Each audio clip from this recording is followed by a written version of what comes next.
कैसे हैं आप? उम्मीद करती हूँ आप सब ठीक होंगे। तो वेलकम करते हैं आज के न्यू व्लॉग में। और आज सुबह सुबह का टाइम है और आज मैं जल्दी उठ गई हूँ क्योंकि मैंने जाना था बाज़ार। तो अभी हम लोग बाज़ार जा रहे हैं। अम्मी को भी मैंने सुबह जल्दी कह दिया था कि हम जल्दी जाएंगे बाज़ार ताकि टाइम से घर आ जाएं और खाना बना लें। आप देख सकते हैं यहाँ पे कितना गंद है, जिसका प्लाट है उसे ही फ़िक्र नहीं है, दूसरे क्या। और यहाँ पर हम जा रहे हैं बाज़ार। मैंने सिर्फ एक ही शॉप पे जाना है, वो है कश्मीर क्लॉथ हाउस। उसी से मैं अपने सारे कपड़े लेती हूँ, चाहे गर्मियों के हों या सर्दी के। तो अभी भी हम वहीं पर जा रहे हैं। और साथ ही मैंने कहा मैं छोटे छोटे ना क्लिप्स बना लेती हूँ। अम्मी ने कहा आज हम ना एलबी बाज़ार भी जाएंगे। मैंने कहा मैं नहीं जाती, वहाँ जाते हुए ना मुझे शर्म आती है। A few moments later. तो हम दुकान पर आ चुके हैं और उन्होंने ना मुझे इतने सारे सूट दिखाए, इतने सारे, और मुझे समझ ही नहीं आ रहा कि मैं कौन सा लूँ। मैंने कहा खाली शर्ट देख लो, लेकिन वो ना बहुत ही बड़े बड़े प्रिंट लग रहे थे। मैंने कहा मैंने इस तरह के नहीं लेने। ये जो सामने लगे हुए थे ना सारे लीलन के थे और साथ ही थी खद्दर। और खद्दर मैं पहनती नहीं हूँ क्योंकि मुझे उसमें लगती है गर्मी। तो मैंने कहा अब यहाँ पर तो गर्मी है नहीं जो मैं लोन के ले लूँ। तो फिर मैंने कहा मैं लीलन का देख लेती हूँ। एक मैंने ये प्रिंट निकाला था, अम्मी को अच्छा लगा था। दुकानदार वाले भाई कहते हैं बेटा किसी को भी समझ नहीं आ रही है, हमें भी कपड़े लाते हुए कन्फ्यूजन हो रही है क्योंकि अभी गर्म सर्दी सही तरीके से आई नहीं है और मुझे प्रिंट समझ नहीं आ रहे थे। मैंने कहा था कि मैं लाइम लाइट का ही सूट ले लूँगी, 2 पीस या 3 पीस। लेकिन आज इनका माल आएगा तो फिर मैंने फ़िलहाल यही सूट लिया है, ये जो लाइनों वाला है। और सूट लेने के बाद अम्मी ना मुझे ज़बरदस्ती मेरा हाथ पकड़ के मुझे ले आई एलबी बाज़ार, जबकि मैं यहाँ पे नहीं आती। मुझे इतनी शर्म आ रही होती है। अम्मी कहती, अम्मी मुझे दूसरी लड़कियाँ दिखा रही हूँ कि ये देखो ये वो है, ये देखो लड़कियाँ ऐसे बैठी हुई हैं। मैंने कहा दूसरी लड़कियाँ आ जाती हैं लेकिन मुझे आते हुए अजीब लगता है ना, क्योंकि यहाँ पे अब्बू के दोस्त भी फिर रहे होते हैं। फिर वो उन्होंने देख लिया और वो पहचान ले तो कितना अजीब लगेगा।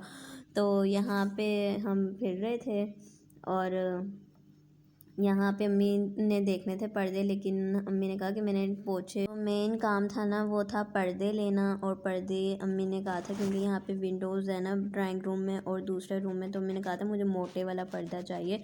तो अम्मी यहाँ पे पर्दे देख रही थी और पर्दे थे कोई 1500 के, 1000 के। अम्मी ने इसलिए पर्दे देख रही थी। अम्मी को पर्दा तो समझ में आया नहीं। तो फिर हम वापस जा रहे थे। मैंने कहा बस अब जल्दी से घर चलो क्योंकि बहुत देर हो चुकी थी। घर जाके खाना भी बनाना था, 1 बज गया था और नमाज़ भी पढ़नी थी, गैस भी आ चुकी होगी। तो हमने कहा जल्दी से बस घर जाते हैं। नूर का कुछ सामान लेना था, सब्ज़ी लेनी थी। नूर ने कहा था कि मुझे अलसी के बीज चाहिए और खीरे वगैरह चाहिए ना, तो जल्दी से वो लिया फिर हम लोगों ने, और फिर हम घर जाएंगे जल्दी से।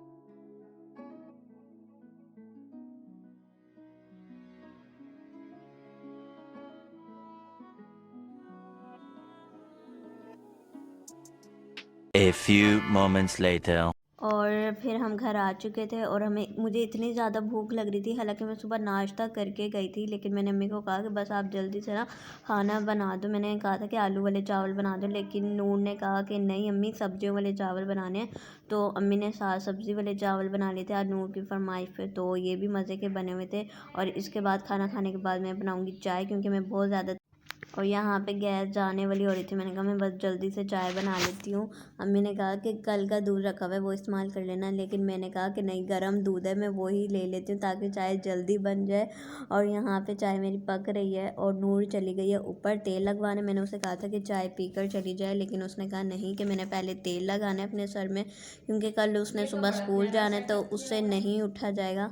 और अभी मैं वीडियो रिकॉर्ड कर रही हूँ और नूर अपनी दोस्त से कॉल पे लग गई है। मैंने कहा चुप हो जाओ ज़रा, वीडियो रिकॉर्ड कर। 1 hour later. तो यहाँ पर मैं दिखा रही हूँ अपने सूट जो मैं लेकर आई हूँ। एक मुझे ये 2 पीस अच्छा लगा था, यही समझ में आया था, मुझे कोई और प्रिंट समझ ही नहीं आया। मैंने कहा अब मैं इसे ना अच्छा सा करके सिलवाऊँगी सिंपल तरीके से ही, लेकिन थोड़ी पाइपिंग शाइपिंग एजिंग वगैरह करके ना मैं इसे अच्छा सा सिंपल सा करके सिलवा लूँगी। मैंने अम्मी को कहा था कि मैं नेट से आपको ना डिज़ाइन निकाल दूँगी और आप ना मेरे जल्दी से कपड़े सिलवा दो क्योंकि नहीं है। और साथ ही ना मैंने अम्मी को रास्ते में कह दिया था कि अम्मी मैंने एक सूट नहीं लेना, एक शर्ट ऊपर दिलवा देना। अम्मी ने कहा नहीं नहीं नहीं मैं नहीं दिलवाऊंगी, लेकिन एंड टाइम पे ना मैंने फिर भी अम्मी के कान में बात डाल दी, अम्मी शर्ट ले दो देखना। फिर मुझे चेक वाली अच्छी लग रही थी, मैंने कहा चेक स्टाइल में भी ना होनी चाहिए, तो फिर लड़कियां पहनती ही उसी स्टाइल में है। फिर मैं तो ये शर्ट मैं लेके आई थी, इसके अंदर ये लाइनिंग्स है ना, इससे अच्छी लग रही है। आज का व्लॉग मैं अपना यहीं पर एंड करती हूँ।